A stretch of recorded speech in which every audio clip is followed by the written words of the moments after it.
Hello साथियों, मैं पारस कुमार आप सभी का स्वागत करता हूं पारस फ्री एजुकेशन में। साथियों, आज मैं शिक्षक भर्ती स्पेशल पर्यावरण अध्ययन के टॉप 20 क्वेश्चन लेकर आया हूं, जहां से आपको एग्जाम में प्रश्न देखने को अवश्य मिलेंगे। इसलिए आप सभी से रिक्वेस्ट है, इस वीडियो को आप सभी कंप्लीट देखें और आप 20 में से कितने प्रश्नों के सही जवाब दे पाते हैं वो भी आप हमें कमेंट करके अवश्य बताना। तो चलिए साथियों, बिना समय गवाए शुरू करते हैं प्रश्न क्रमांक 1 से। आप सभी लोग भी सारे प्रश्नों के आंसर जरूर कमेंट करें। स्वतंत्र भारत की पहली वन नीति कब बनी थी? ऑप्शन ए वर्ष 1952 में, ऑप्शन बी वर्ष 1988 में, ऑप्शन सी वर्ष 1972 में या फिर ऑप्शन डी वर्ष 1976 में। करेक्ट आंसर ऑप्शन बी ए के साथ जाएगा। स्वतंत्र भारत की पहली वन नीति वर्ष 1952 में बनी थी। यदि आपसे पूछा जाए संशोधित वन नीति कब आई थी, बताइएगा वर्ष 1988 में। प्रश्न क्रमांक 2 पर आते हैं। किस पक्षी के मुंह में दांत पाए जाते हैं? ऑप्शन ए डोडो, ऑप्शन बी गिद्ध, ऑप्शन सी चमगादड़ या फिर ऑप्शन डी बसंत गौरी। करेक्ट आंसर यहाँ पर ऑप्शन सी के साथ जाएगा। ध्यान रखिए, चमगादड़ के मुंह में साथियों दांत पाए जाते हैं और ध्यान रखना इसके साथ साथ चमगादड़ को स्तनधारी के अंतर्गत रखा जाता है, ना कि पक्षी वर्ग के अंतर्गत। यदि आपसे पूछा जाए प्रकृति का मित्र पक्षी किसे कहा जाता है, तो बताइएगा गिद्ध को। प्रश्न क्रमांक 3 पर आते हैं और आप सभी से रिक्वेस्ट है, वीडियो पसंद आए वीडियो को लाइक और शेयर करना और चैनल को जरूर सब्सक्राइब करना। विश्व का दूसरा बड़ा महासागर कौन सा है? ऑप्शन ए प्रशांत महासागर, ऑप्शन बी अटलांटिक महासागर, ऑप्शन सी हिंद महासागर या फिर ऑप्शन डी अंटार्कटिक महासागर। करेक्ट आंसर यहाँ पर ऑप्शन बी के साथ जाएगा। ध्यान रखिएगा, विश्व का दूसरा सबसे बड़ा महासागर अटलांटिक महासागर है। यदि आपसे पूछा जाए विश्व का सबसे बड़ा महासागर कौन सा है, तो बताइएगा प्रशांत महासागर। ठीक है, चलिए प्रश्न क्रमांक 4 पर आते हैं। समरक्त संबंध का उदाहरण किस प्रकार के परिवार में परिलक्षित होता है? ऑप्शन ए एकल परिवार, ऑप्शन बी संयुक्त परिवार, ऑप्शन सी ए और बी दोनों या फिर ऑप्शन डी इनमें से कोई नहीं। तो साथियों, समरक्त संबंध है एकल परिवार और संयुक्त परिवार दोनों प्रकार के परिवारों में पाए जाते हैं, इसलिए यहाँ पर करेक्ट आंसर ऑप्शन सी ए और बी दोनों के साथ जाएगा। प्रश्न क्रमांक 5, करगम कहाँ का प्रसिद्ध लोक नृत्य है? Option A Rajasthan, option B Gujarat, option C Tamil Nadu, option D Karnataka. यहाँ पर करेक्ट आंसर ऑप्शन सी के साथ जाएगा। ध्यान रखिएगा, करगम तमिलनाडु का प्रसिद्ध लोक नृत्य है। यदि आपसे पूछा जाए घूमर कहाँ का लोक नृत्य है, बताइएगा राजस्थान का। गरबा कहाँ का प्रसिद्ध लोक नृत्य है, बताइएगा गुजरात का। यक्षगान कहाँ का प्रसिद्ध लोक नृत्य है, बताइएगा कर्नाटक का। प्रश्न क्रमांक 6 पर आते हैं। सब्जियों के उत्पादन के विज्ञान को क्या कहा जाता है? Option A silviculture, option B horticulture, option C olericulture या फिर ऑप्शन डी फ्लोरीकल्चर।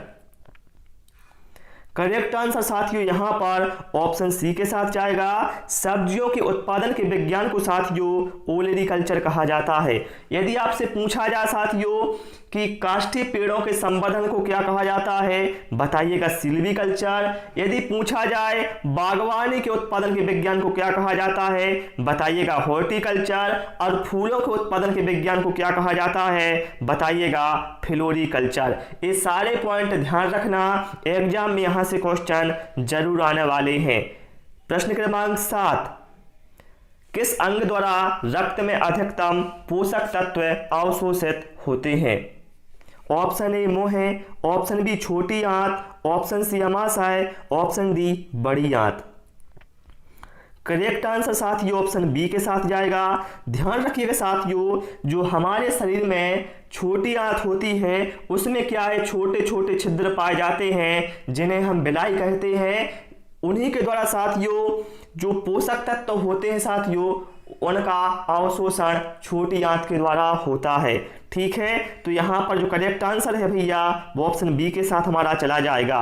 यदि पूछा जाए मानव की अमाशय में कौन सा अम्ल पाया जाता है तो बताइएगा हाइड्रोक्लोरिक अम्ल अर्थात HCl। प्रश्न क्रमांक 8, कौन सी कोयले की किस्में नहीं है? Option A lignite, option B dolomite, option C anthracite, option D bituminous. Correct answer साथियों ऑप्शन बी के साथ जाएगा। ध्यान रखिएगा साथियों, लिग्नाइट, एंथ्रासाइट और बिटुमिनस ये क्या है? तीनों कोयले की किस्म होती हैं, लेकिन जो डोलोमाइट है साथियों यह एक चूना पत्थर होता है। यदि आपसे पूछा जाए सबसे उच्च कोटि का कोयला कौन सा होता है तो बताइएगा एंथ्रासाइट कोयला। सबसे निम्न कोटि का कोयला कौन सा होता है तो बताइएगा पीट कोयला। भूरा कोयला किसे कहा जाता है? लिग्नाइट को कहा जाता है। और मुलायम कोयला कौन सा होता है तो बताइएगा बिटुमिनस। प्रश्न क्रमांक 9, सौंदर्य का विटामिन किसे कहा जाता है? Option A vitamin D, option B vitamin C, option C vitamin E या फिर option D vitamin K. Correct answer साथियों यहां पर ऑप्शन ई के साथ जाएगा। साथियों ध्यान रखिएगा, विटामिन ई की कमी से क्या है? स्किन संबंधी बीमारियां होती हैं, इसलिए साथियों इसको विटामिन ई को सौंदर्य का विटामिन या फिर ब्यूटी विटामिन कहा जाता है। यदि आपसे पूछा जाए किस विटामिन को हार्मोन कहा जाता है तो बताइएगा विटामिन डी को। यदि पूछा जाए किस विटामिन की कमी से रक्त का थक्का नहीं जमता है बताइएगा विटामिन के की कमी से। विटामिन सी का रासायनिक नाम क्या है बताइएगा एस्कॉर्बिक एसिड। सारे पॉइंट यहां पर जो बता रहा हूं इंपॉर्टेंट है भाई, एग्जाम में बार बार पूछे जाते हैं। यदि आपने यहां पर 20 क्वेश्चन लगाते हैं तो ये समझिए आपके 70 से 80 क्वेश्चन आज मैं कवर करवाने यहां पर वाला हूं। प्रश्न क्रमांक 10, विल्सन रोग किसके कारण फैलता है? ऑप्शन ए पारा, option B cadmium, option C copper या फिर option D nitrate. Correct answer यहां पर ऑप्शन सी के साथ जाएगा। विल्सन रोग साथियों कॉपर की वजह से फैलता है। यदि आपसे पूछा जाए मिनी माता रोग किससे फैलता है तो बताइएगा पारे से। कैडमियम से कौन सा रोग फैलता है तो ईटाई रोग। ब्लू बेबी रोग किससे होता है तो नाइट्रेट से। ये सारे पॉइंट में भैया बता रहा हूं क्वेश्चन को तोड़ कर, जिससे आपके यहां से जो अन्य क्वेश्चन बने वो भी आपके कवर यहां पर हो जाए। इसलिए आप इतना सा काम तो कर सकते हैं, इसमें आपका कोई पैसा नहीं लगता भैया। वीडियो को लाइक कर सकते हैं आप लोग और चैनल को जरूर सब्सक्राइब कर सकते हैं। जो भी आपके साथी हैं उनके साथ भी भाई वीडियो को शेयर कर दिया करें। उससे क्या है मैं जो मेहनत कर रहा हूं वो मुझे लगेगा कि हाँ मेरी मेहनत सफल हो रही है। प्रश्न क्रमांक 11, आम का हल्का पीला रंग किसकी वजह से होता है? Option A carotene, option B lycopene, option C vitamin, option D casein. Correct answer साथियों यहां पर ऑप्शन ए के साथ जाएगा। आम का जो हल्का पीला रंग होता है साथियों वह कैरोटीन की वजह से होता है। यदि आपसे पूछा जाए टमाटर का लाल रंग किसकी वजह से होता है बताइएगा लाइकोपेन की वजह से।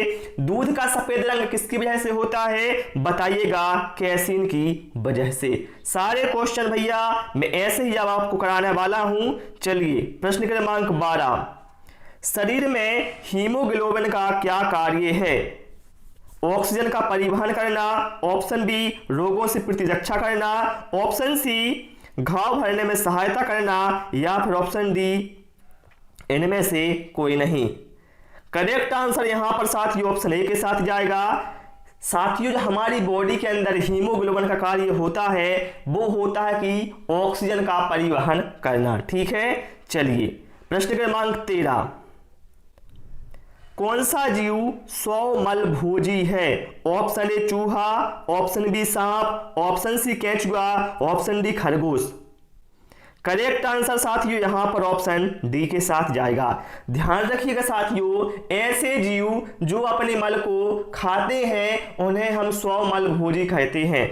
साथ ही जो खरगोश होता है वह अपने मल को खाता है, क्योंकि क्या होता है, पहली बार में जो एक खाता है उससे उसको ऊर्जा नहीं मिलती है, इसलिए क्या करता है, अपने मल को पुनः दोबारा खाता है, जिससे उसे क्या है, ऊर्जा मिलती है। ठीक है। यदि आपसे पूछा जाए किसानों का मित्र किसे कहा जाता है, बताइएगा केंचुआ को। यदि आपसे पूछा जाए प्लेग रोग का वाहक क्या होता है, तो बताइएगा चूहा। ठीक है। चलिए प्रश्न क्रमांक 14, एक विवाह सिद्धांत के प्रतिपादक कौन है? ऑप्शन ए पेस्टोलॉजी, option B Westermarck, option C अरस्तु या फिर option D Zuckerman. Correct answer option B के साथ रख जाएगा। ध्यान रखिएगा साथियों, एक विवाह सिद्धांत के जो प्रतिपादक हैं वो है वेस्टरमार्क जी। ठीक है।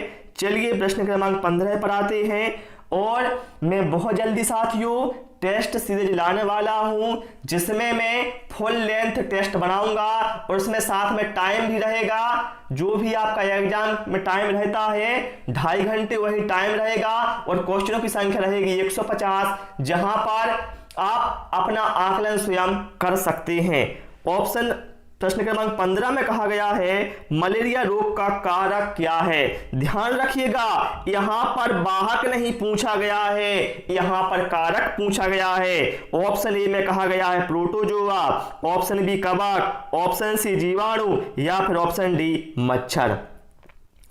तो साथियों यहां पर जो करेक्ट आंसर है वो हमारा ऑप्शन ए के साथ जाएगा, क्योंकि साथियों यहां पर मलेरिया रोग का कारक पूछा गया है, जो कि प्लाज्मोडियम प्रोटोजोआ होता है। यदि आपसे यहां पर पूछा जाता मलेरिया रोग का वाहक क्या है, तो आपका आंसर होता मच्छर। ठीक है। तो ये दोनों पॉइंट आपको नोट कर लेना है। प्रश्न क्रमांक 16, भारत में प्रथम योग विश्वविद्यालय की स्थापना कहां हुई? Option A Mumbai, option B Kolkata, option C Munger या फिर option D Bengaluru. Correct answer यहां पर ऑप्शन सी के साथ जाएगा।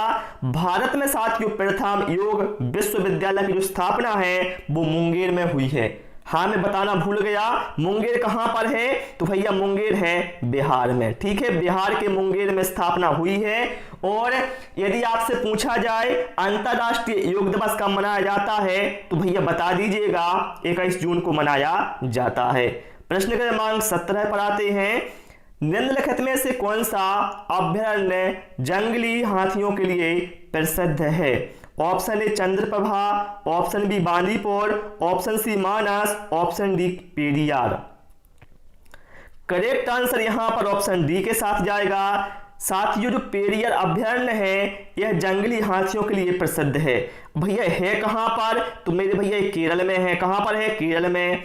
यदि आपसे पूछा जाए मानस कहां पर है, तो भैया असम में है। बांदीपुर कहां पर है? कर्नाटक में है।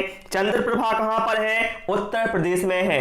जिस तरह से साथियों मैं आपको बता रहा हूं, इसी तरह से आपको भी इसी तरह से तैयारी करना है, आप भी हर क्वेश्चन को तोड़ मरोड़ कर देख सकें। ठीक है। क्योंकि आप सभी जानते हैं एग्जाम का जो लेवल है वो अच्छा रहने वाला है, इसीलिए यदि सिलेक्शन चाहिए तो आपको तैयारी अच्छी करनी पड़ेगी। ठीक है। रक्त का ऑक्सीकरण कहां पर होता है? ऑप्शन ए फेफड़ों में, ऑप्शन बी वृक्क में, ऑप्शन सी अमाशय में या फिर ऑप्शन डी पित्ताशय में। भैया मेरे करेक्ट आंसर ऑप्शन ए के साथ जाएगा। ध्यान रखिएगा, रक्त का जो ऑक्सीकरण है भैया वो होता है फेफड़ों में। यदि आपसे पूछा जाए रक्त का शुद्धिकरण कहां पर होता है, तो भैया जब आपका आंसर होगा वृक्क में। ठीक है। दोनों क्वेश्चन अलग अलग हैं, अलग अलग ही पूछे जाते हैं। प्रश्न क्रमांक 19, दो नदियों के बीच की भूमि को क्या कहा जाता है? तराई कहा जाता है क्या, खाड़ी कहा जाता है, दोआब कहा जाता है या फिर जल विभाजक कहा जाता है? भैया करेक्ट आंसर यहां पर ऑप्शन सी के साथ जाएगा। ध्यान रखिएगा साथियों, मान लो दो नदियां हैं, जो इनके बीच का जो भूमि है उसी को साथियों दोआब कहा जाएगा। ठीक है। चलिए भाई प्रश्न क्रमांक 20 पर आते हैं, भारत में बड़े पैमाने पर केसर का उत्पादन कहां किया जाता है? ऑप्शन ए महाराष्ट्र में, ऑप्शन बी केरल में, ऑप्शन सी राजस्थान में या फिर ऑप्शन डी जम्मू कश्मीर में। करेक्ट आंसर यहां पर साथियों ऑप्शन डी के साथ जाएगा। ध्यान रखिएगा, भारत के जम्मू कश्मीर में केसर का बड़े पैमाने पर उत्पादन किया जाता है। ठीक है, और ध्यान रखिए यदि पूछा जाए केसर किससे प्राप्त होता है पौधे के, तो भैया केसर पौधे के फूल भाग से प्राप्त होता है, ये भी आप नोट कर लें। तो प्यारे साथ इस क्लास में इतना ही। आप सभी को क्लास कैसी लगी कमेंट बॉक्स में जरूर बताएं। क्लास पसंद आई हो वीडियो को लाइक और शेयर करें, चैनल को सब्सक्राइब करें। Thanks for watching this video.